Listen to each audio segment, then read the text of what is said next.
Dean rises late. The cool Beverly Hills winter light and Christmas decorations filtering through the curtains. His breathing has become shallow with advancing emphysema, but he insists on moving around the house unassisted. He sits in his favorite chair near the window overlooking Mountain Drive. A nurse offers breakfast.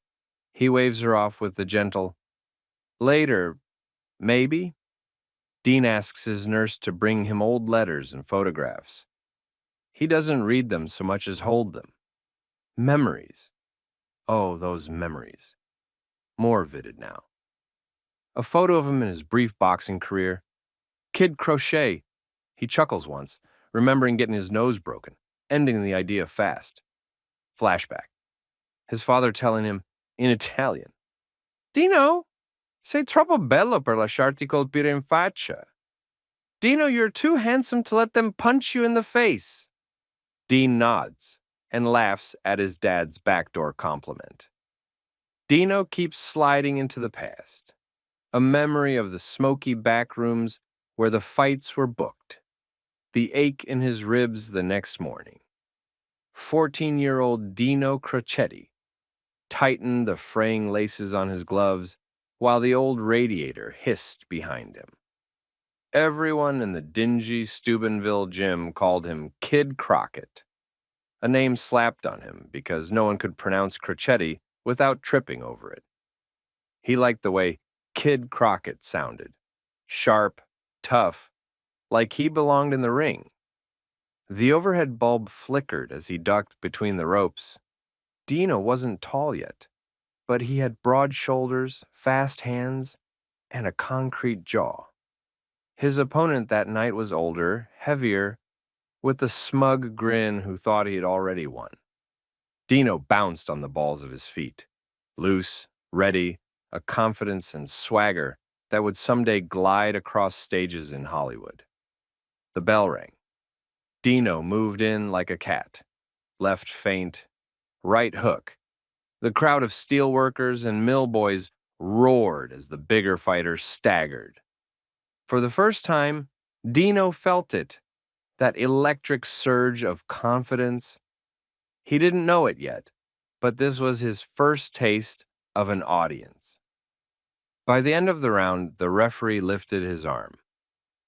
Winner, Kid Crockett.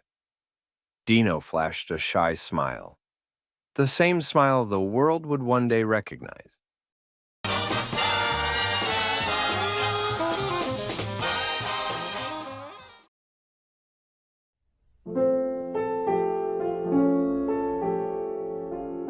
December 7th, 1985, Beverly Hills. Dean Martin, gravely weakened after a lifetime of smoking, rests quietly in his darkened room. On the TV, an old telethon plays. Sinatra is working the crowd, teasing a possible Martin and Lewis reunion. Dean watches without moving, until a small smile breaks across his face. Listen, I have a friend who loves what you do every year and who just wanted to come out and say, would you send my friend out, please? Where is he? Would you send him out here? Come here.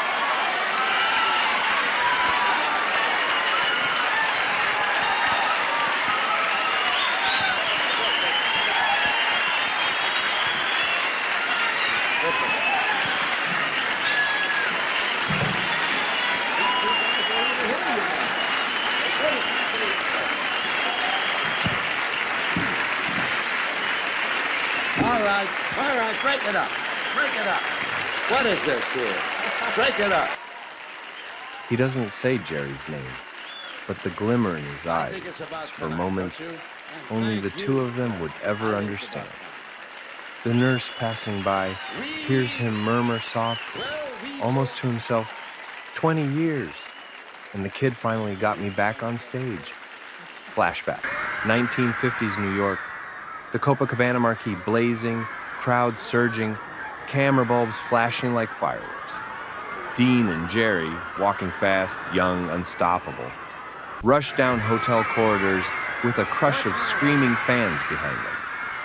On stage, Their timing is effortless, electric, a cultural explosion no one had ever seen before. They weren't just comedians, they were phenomenon, bigger than Elvis, bigger than the Beatles before either existed. People adored them because, for all their fame, they still felt like regular guys having the time of their lives. A beautiful era, a moment in history never to be repeated. Two kids from humble beginnings suddenly peeking out hotel windows at hundreds of fans chanting their names. Dean always said he couldn't believe it. And Jerry, he loved every second. To the greatest comedy team of all time, Dean Martin and Jerry Lewis. Still missed, still loved, always.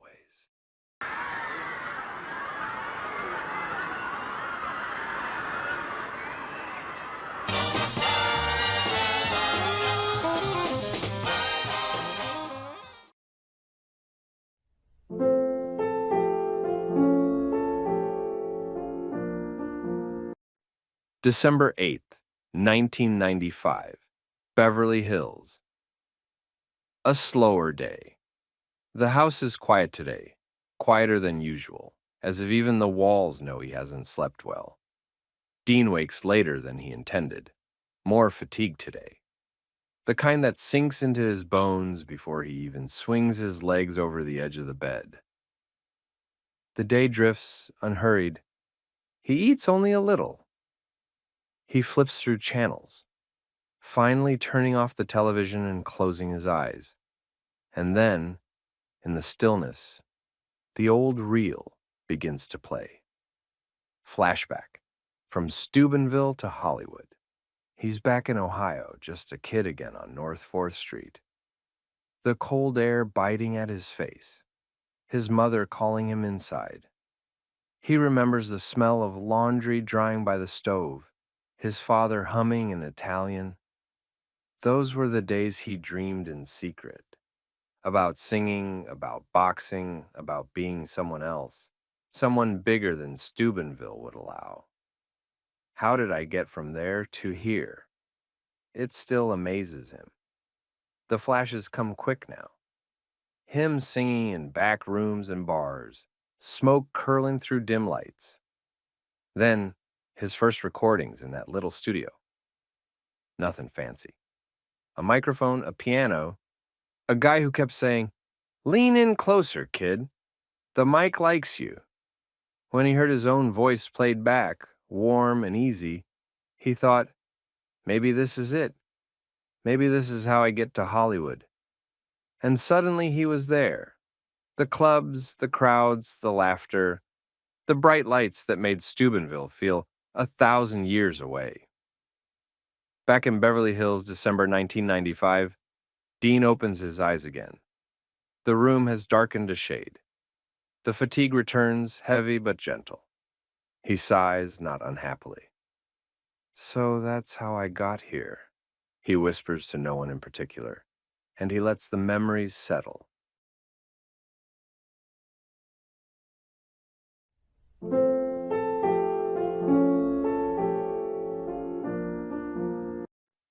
December 9th. Gray skies, quiet hours. A gray morning settles over Beverly Hills. Dean wakes early, though he stays seated at the side of the bed for a long time. His breathing is shallow again. He moves slowly through the house. Outside, a winter sun struggles to break through the clouds. Inside, memories break easily. Flashback, Steubenville winters. The boxing days. He's young again, back on North 4th Street. Snowbanks along the curb, that familiar mix of coal smoke and cold iron drifting through the air. He remembers pulling on battered gloves inside a drafty gym, the old trainer barking, "Keep your guard up, Crockett! You want to eat through a straw?" Kid Crockett, that was the name they gave him. One night he took a punch so hard he saw stars, and for a moment the stars looked like spotlights. That's when I knew I'd rather croon than get my teeth knocked out. He sees himself in cheap suits borrowed from cousins, singing with local bands at Ohio and Pennsylvania dance halls, whoever needed a smooth baritone to chase the night. He stood in the glow of jukebox lights, watching couples sway, thinking, maybe I belong on a bigger stage than this? Maybe someday. He remembered the first time someone said, Dean, you've got something. He didn't believe it, but he kept singing. Then the road widened. Cleveland, Pittsburgh, back to Steubenville, then finally New York. Smoke-filled clubs, where he learned to let the music breathe around the audience. Slow down, kid, the band leader once told him. You sing like you know something the rest of us don't. He did. He knew how far he wanted to go. Hollywood wasn't a dream so much as a dare. He arrived with little more than a voice, a suit, and enough charm to bluff his way past more than one locked door. Took gigs that barely paid. But Hollywood was a place where one night, just one, could change everything. For Dean, that night came in a small club, where the lighting was so poor, he joked he had to feel his way onto the stage.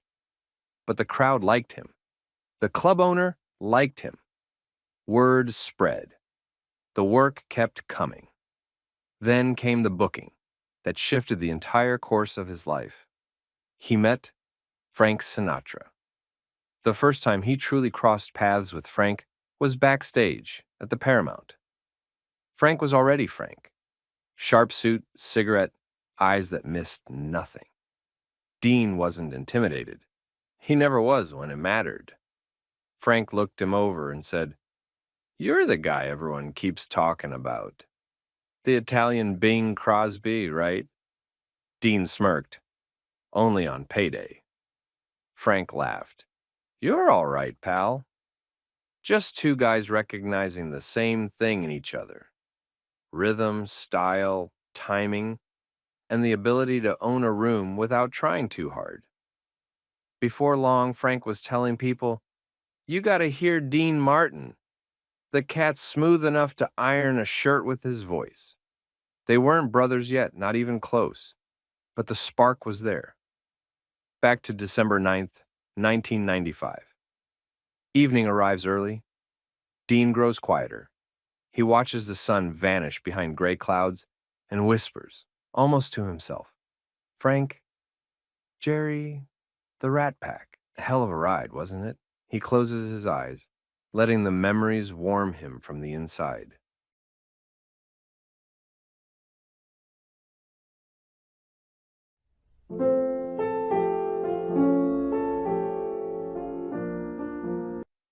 December 10th, 1995, Sunday.